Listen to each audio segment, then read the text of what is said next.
চলুন স্মৃতির ওপর লেখা এই অসাধারণ গল্পটা একটু বিশ্লেষণ করা যাক। এই একটা লাইনই কিন্তু গল্পের আসল থিমটা বলে দেয়, আশা আর বাস্তবের এক লড়াই।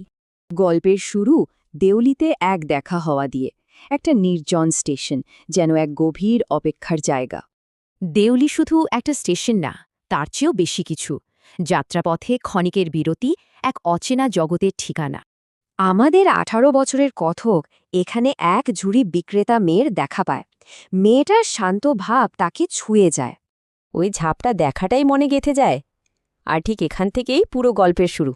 ভাবার বিষয় হল, সামান্য একটা স্মৃতি এতটাও শক্তিশালী হতে পারে? এর উত্তরটাই হল নস্টালজিয়া। নস্টালজিয়া মানে অতীতের জন্য এক মায়া। আর গল্পটা দেখায় আমরা কিভাবে বাস্তব থেকে এই মায়াকে বাঁচিয়ে রাখি। এবার দ্বিতীয় ভাগ, স্মৃতি বনাম বাস্তবতা। কথক ফিরে এসে এক কঠিন পরীক্ষার মুখোমুখি হয়।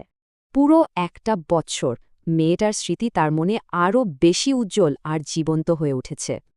কিন্তু ফিরে এসে দেখে প্ল্যাটফর্ম খালি। এই অনুপস্থিতি একটা গভীর হতাশার জন্ম দেয়।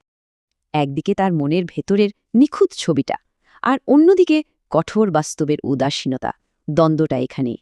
গল্পের তৃতীয় ভাগ, সত্যিটা জানার ভয়। উত্তর খোঁজার এই চেষ্টা তাকে এক অদ্ভুত সিদ্ধান্তের দিকে নিয়ে যায়। এখানে তার মানসিক যাত্রার ধাপগুলো পরিষ্কার বোঝা যায়। কৌতূহল থেকে ভয়, একটা দারুণ পরিবর্তন। আসলে সে ভয় পায় যে সত্যিটা জানলে তার যত্নে গড়া স্মৃতির জগৎটা হয়তো ভেঙে যাবে। এরপর আসছে চতুর্থ ভাগ, নস্টালজিয়ার খেলা। এখানেই কথক অতীতের সাথে তার সম্পর্কটা ঠিক করে নেয়। আর এটাই গল্পের ক্লাইম্যাক্স। বাস্তবতার ঝুঁকি না নিয়ে সে স্মৃতির নিরাপদ খেলাটাই বেছে নিল।